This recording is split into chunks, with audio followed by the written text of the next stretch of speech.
بسم اللہ الرحمن الرحیم احمدہ و اصلی علی رسولہ الکریم. حضرات،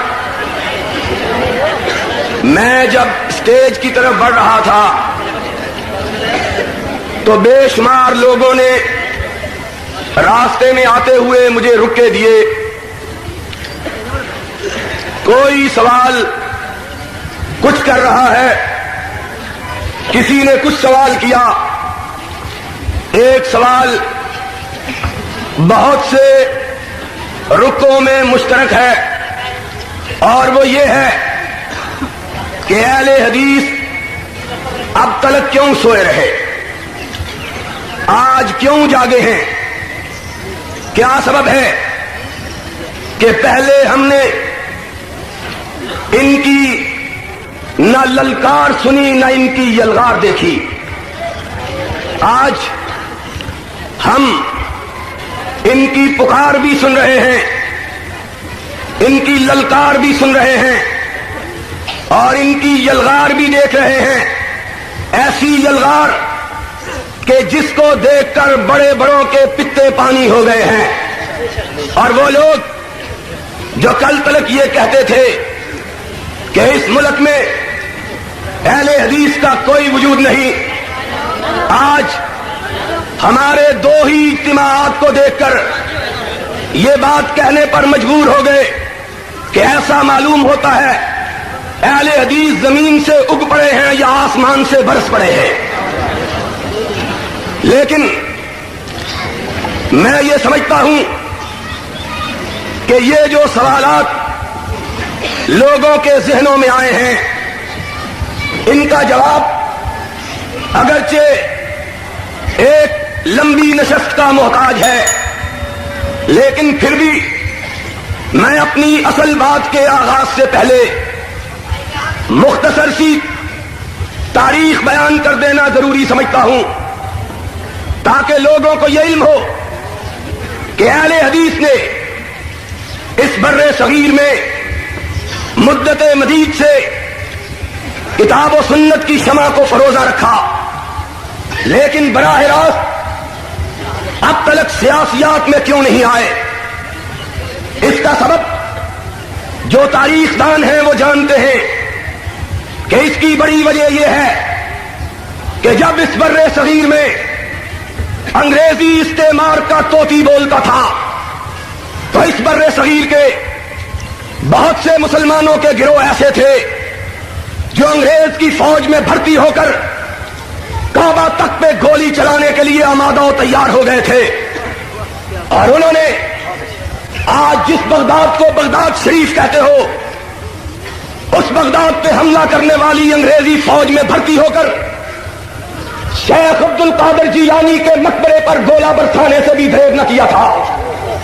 اور تاریخ اس بات کی شاہد ہے کہ اس ملک کے بہت سے وڈیروں نے میرے نزدیک بر صغیر کی تاریخ کے سب سے بڑے لٹیرے اگر کوئی ہیں تو وہ وڈیرے ہیں، چاہے وہ جاگیردار ہو، چاہے وہ سرکار ہو، اور چاہے وہ خانقاہوں اور مسجدوں میں بیٹھے ہوئے برہمن ہو.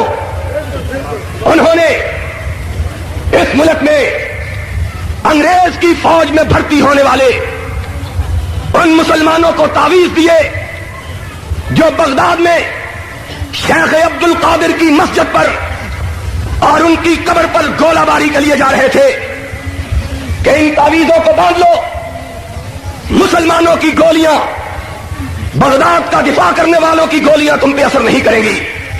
اس دور میں بر صغیر میں اگر سرفروشوں کا کوئی قافلہ موجود تھا تو وہ لوگ تھے جنہوں نے سروں پہ کمن باندھ رکھا اور ایک ہاتھ میں رب کا قرآن تھام رکھا، دوسرے میں محمد کا فرمان تھام رکھا تھا.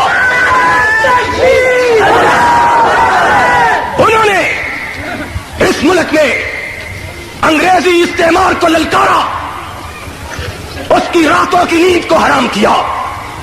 اور پھر تاریخ پڑھنے والے طلبا اور آج میں اپنے اس شہر میں جس کی طرف اپنی نسبت پہ مجھے فخر ہے کہ یہ مولا میر کا شہر ہے، یہ مصورہ دہرانا چاہتا ہوں کہ اس دور میں جب ہر طرف سے سپاس نامے پیش کیے جا رہے تھے، ایک حریت پسندوں کا قافلہ تھا جو انگریزوں کی آنکھوں میں آنکھیں ڈال کر انہیں للکار رہا تھا اور کہہ رہا تھا انگریزوں بر صغیر سے نکل جاؤ، جب تک وہابیوں کا ایک بیٹا زندہ ہے تمہیں چین سے بر صغیر میں نہیں بیٹھنے دے گا۔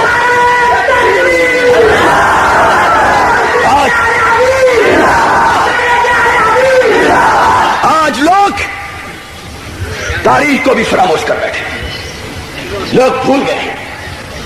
پہلے لوگ کہا کرتے تھے کوئی بات نہیں، جنہیں حقیر سمجھ کر بجھا دیا تم نے وہی چراغ جلیں گے تو روشنی ہوگی، کوئی بات نہیں۔ اگر آج تم ہمارا اعتراف نہیں کرتے، نہ کرو، تاریخ اعتراف کرے گی۔ تاریخ کا ایک طالب علم ہونے کی حیثیت سے آج میں یہ سمجھتا ہوں کہ بر صغیر کے حکمرانوں نے اس مقولے کو بھی غلط ثابت کر دیا۔ ہم نے دیکھا ہے مورخ کا قلم بھی دیکھتا ہے یا خانزادوں کی پیشانیاں دیکھتا ہے یا ماشاء اللہ ڈکٹیٹروں کے اشارہ ابرو کو دیکھتا ہے، حق نہیں دیکھتا۔ تاریخ سے پوچھو کون تھا جس کے محلوں پر ٹریکٹر چلائے گئے، کون تھا جن کی بستیوں کو پیوند خاک کیا گیا؟ کوئی ماں کلال بتلائے، اس کی تاریخ میں پٹنہ کا نام ہو تو مجھ سے سوال کرے، اس کی تاریخ میں بہار کا نام ہو تو مجھ سے پوچھے، اس کی تاریخ میں صادق پور کا نام آتا ہو تو مجھ کو ٹوکے۔ یہ کن کے شہر تھے؟ اہل حدیثوں کے شہر، جن کو ان کے باسیوں سمیت ان کے اوپر گرا دیا گیا اور ان کے علماء کو پکڑا گیا، ان کو پھانسیوں کی سزا دی گئی۔ انہی میں سے ایک یحییٰ علی کا نام تھا، اہل حدیث کا سر خیل۔ جج نے پھانسی کی سزا دی، رات کو تاریخ کوٹری میں اس کو علیحدہ کر کے رکھا گیا۔ جج دیکھنے کے لیے گیا، دیکھوں رات کی تاریکی میں اس پہ کیا بیت رہی ہے، جس کو صبح دم پھانسی ہونے والی ہے۔ کیا دیکھا؟ ساری کوٹریوں کے چراغ بجھے ہوئے، یحییٰ علی کی کوٹھی سے نور نکل رہا ہے۔ حیران و شستہ رہ گیا، آگے بڑھا، دیکھا اس تاریخ کوٹھی میں یحییٰ علی قرآن کی تلاوت کر رہا ہے، آسمان سے ابر نور برس رہا ہے، پیشانی پر مسکراہٹ، ہونٹوں پہ تبسم۔ کہا اس کو باہر نکالو۔ موت کا قیدی، صبح دم پھانسی پہ لٹکنے والا، موت کا انتظار کرنے والا نکالا جاتا ہے۔ انگریز جج پوچھتا ہے تم نہیں جانتے تمہیں موت کی سزا ہو چکی ہے؟ کہا اگر یہ جانتا نہ ہوتا تو میری کوٹری میں نور کہاں سے آتا؟ جانتا ہوں۔ کہا پھر خوش کیوں ہو، مسکراہٹ کیوں ہے؟ کیوں؟ آج صبح رب سے ملاقات کا دن ہے اور جس کی ملاقات ہو اس کی وہ رات شب برات ہوتی ہے۔ جج کا چہرہ بدل گیا۔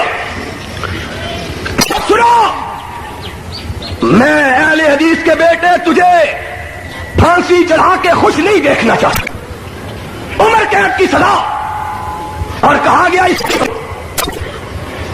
داڑھی کو مونڈا گیا۔ یحییٰ علی نے اپنے بیٹے ہاتھ میں لیے، رونا شروع کر دیا۔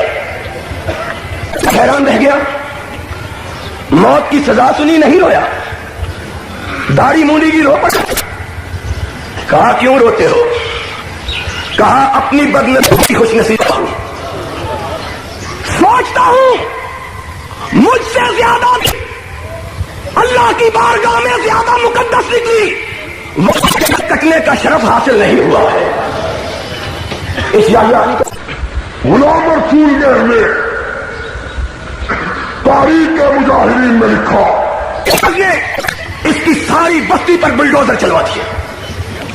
کہا جو بھی وہابی پیدا ہوگا وہ ہوگا, بلڈوزر چلا دو. جو کہتے تھے ان کو پکڑ کے انگلستان بھیج دیا کہ اس فضا میں کہا 57 برس بیت گئے, بستی کو مٹے ہوئے, یحییٰ علی کو کٹے ہوئے, ایک کی بستیوں کو برباد ہوئے, 57 برس گزر گئے. نئے سرے سے ڈالو. سوچا اب ان کے خمیر سے بغاوت کا پتا نکل, بنائیں گے گھر. انگریز بہار میں اسی قافلہ حریت کے سالاروں کے گھر, جن کو سمجھتا تھا کہ ان کی نسلوں کی بچت ہو چکی ہوگی, گیا. ایک 8 سال کا بچہ, 7 سال کا بچہ ایک لاٹھی کو اپنی ٹانگوں میں دبائے گھوڑا دوڑانے کا کھیل کھیل رہا تھا. جس طرح بچے لاٹھی کو سواری بنا کر کہتے ہیں گھوڑا آیا ہے, کھیل رہا تھا. اے ڈی سی آگے بڑھا, کالا انگریز, اسی طرح کا کالا انگریز جس طرح کے ہمارے حکمران کالے انگریز ہیں. چٹے انگریز چلے گئے, کالے ہمارے لیے چھوڑ گئے, اور ان کی شکل پھر بھی کچھ اچھی تھی, شکلوں پہ بھی پھٹے منہ پڑی ہوئی ہے.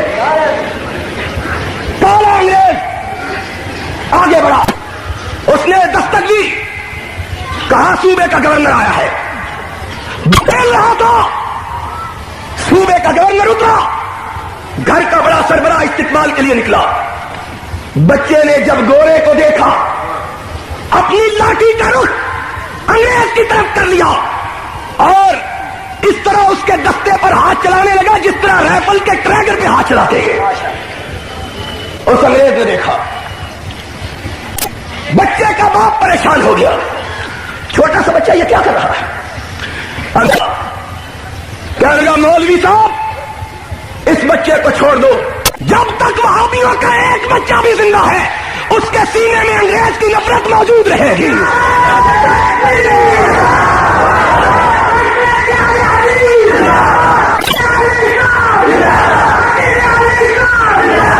اور پھر یہ پھانسیاں لگائی اس سیال کوٹ کے شہر میں. بھول گئے اور سیال کوٹ کے باسی ہو تم اپنی تاریخ.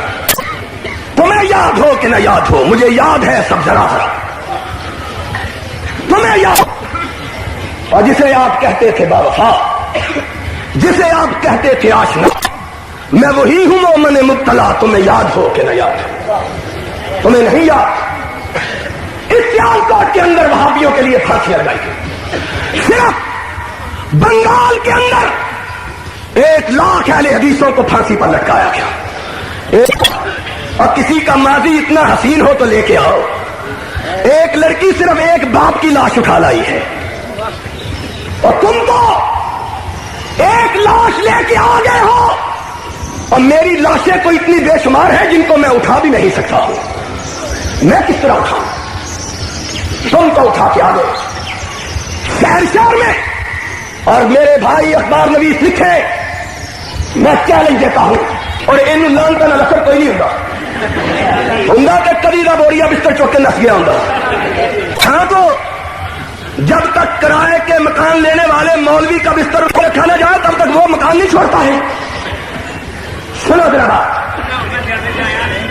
سنو میری بات کو سنو. آج تک لکھا ہوا کہ میں وہابی نہیں ہوں. کیوں؟ اس لیے کہ وہابی اور باغی ایک معنی ہے. وہابی باغی کے مطابق, اور میں وہابیوں کا بیٹا اپنے قصور کا اعتراف کرتا ہوں کہ ہم انگریز کے باغی, انگریز کے پٹو حکمرانوں کے باغی, ہم باغی ہیں. ہمیں اپنے گناہ پر کوئی ندامت نہیں. مجھ کو قتل کرو, بار پہ کھینچو مجھ کو, میں نے یہ جرم کیا ہے کہ میں سچ بولتا ہوں. جو جی چاہے سزا دے دو. میں ضیاء الحق کا بھی باغی، میں بھٹو کا بھی باغی. میری وفا اگر ہے تو یا خدا کے لیے ہے یا مدینے کے مصطفیٰ کے لیے ہے.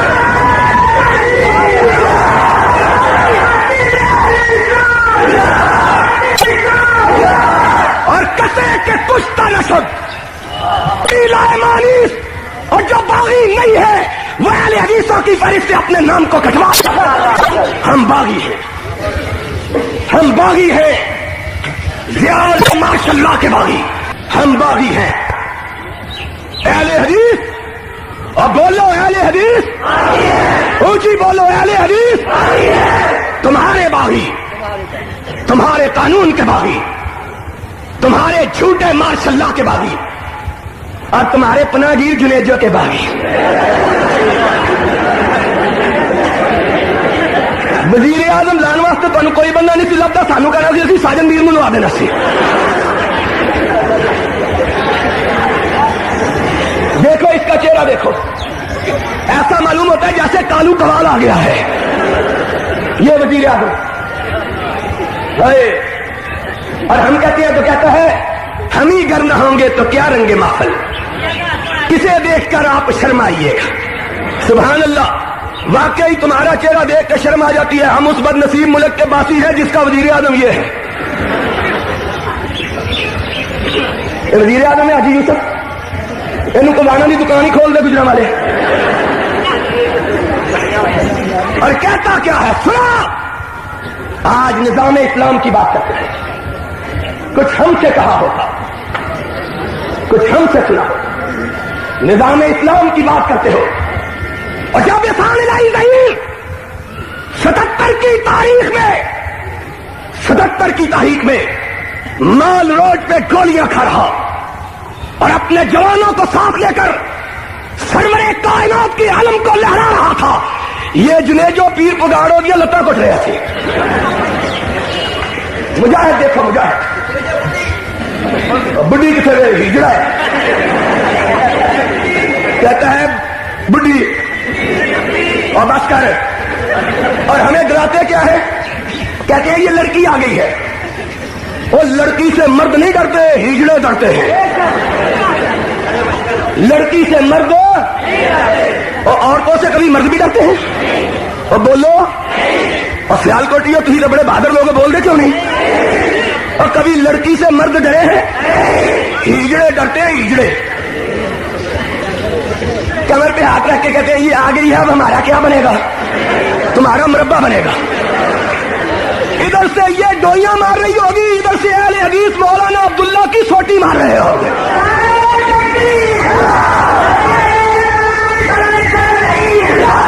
اور کہتے ہیں، ہم کو کہتے ہیں سنو، ایک دور تھا اہل حدیث کا نام لینا جرم تھا. اتنے شہداء کی لاشیں ہم نے اٹھائی، اپنے کندھوں پر اٹھائی، ان کو لے کے آئے، اور پھر لوگوں نے سمجھا اپنی صف بندی ضروری ہے.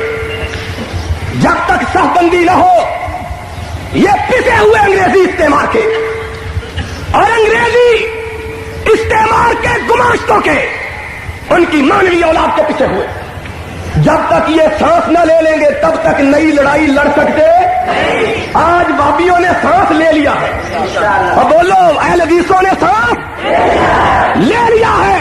اب دنیا کی کوئی طاقت اس ملک میں قرآن و سنت کی راہ میں رکاوٹ نہیں بن سکتی. دنیا کی کوئی طاقت. اور سنو، آج چند شتونگڑے چھوڑے ہیں، مولوی جاہل درباری ملا کہتے ہیں جمہوریت کی بات نہ کرو. کیوں؟ جمہوریت تو آئی نکاح چاہیے. کہتے ہیں جمہوریت کی بات نہ کرو. سنو، یہ ملک دو چیزوں کے ساتھ اس کی قسمت وابستہ، ایک اسلام کے ساتھ اور دوسری جمہوریت کے ساتھ. اور حکمران ان دونوں کو اپنے لیے خطرہ سمجھتے ہیں. حکمران ان دونوں کو اپنے لیے سمجھتے ہیں. کیوں سمجھتے ہیں؟ اسلام آئے گا، سب سے محلے چوراہوں میں حکمرانوں کو لٹکایا جائے گا اور سمجھتے ہیں جمہوریت آئے گی ان کا حساب ہوگا, ان کا پوچھا جائے گا. آج شراب چھاؤنیوں میں بکتی ہے, ہیروئن چھاؤنیوں میں بکتی ہے. 2000 روپیہ تنخواہ لینے والا فوجی افسر 40-40 لاکھ روپے کے بنگلوں کا مالک ہے. جمہوریت آئے گی پوچھیں گے, اور اس اسلام کا نام لے کر جمہوریت کی مخالفت کرتے ہیں. اور جو جمہوریت سب سے زیادہ اگر سکھائی ہے تو محمد الرسول اللہ نے سکھائی ہے. کون تھا جس نے کہا حکمران اگر نیا کرتا پہن کے ممبر پہ قدم رکھے دامن پکڑ کر نیچے اتارو, پوچھو جواب دو یہ کرتا کہاں سے لیا؟ تم سارا ملک لوٹ کے اپنے گھر میں لے جاؤ, کہتے ہو جمہوریت نہ ہے. سن لو, اس ملک کی تقدیر اسلام سے وابستہ ہے. اس ملک کی تقدیر جمہوریت کے ذریعے یہ ملک بنا ہے. اہل حدیث ان دونوں چیزوں کے مقابلے میں, ان دونوں چیزوں کے بارے میں کوئی مداہنت کرنے کے لیے تیار نہ جمہوریت کے لیے نہ اسلام کے لیے. اور کوئی ہم کو نہ ڈرائے, یہ جائے گا تو لڑکی آ جائے گی. ہم نے لڑکی کے باپ کا مقابلہ کیا ہوا ہے, لڑکی کے ہم نے لڑکی کے باپ کا مقابلہ کیا. سنو, اس ملک میں اب آئے گا یا رب کا قرآن آئے گا یا محمد کا فرمان آئے گا.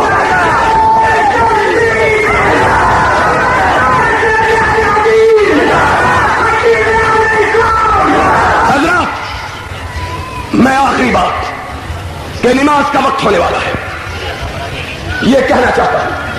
میرا جی یہ تھا کہ آج اپنے شہر میں کھل کر باتیں کرتا, لیکن سوچ رہا تھا کہ مجھ تک کب ان کی بزم میں آتا تھا دور جام اور ساقی نے کچھ ملا نہ دیا ہو شراب میں. لیکن بہرحال آخری بات آپ سے ہاتھ بلند کروا کے کہلوانا چاہتا ہوں. ہاتھ بلند کر کے کہو اس ملک میں قرآن و سنت آئے گی, اس ملک میں قرآن کا نظام. ہاتھ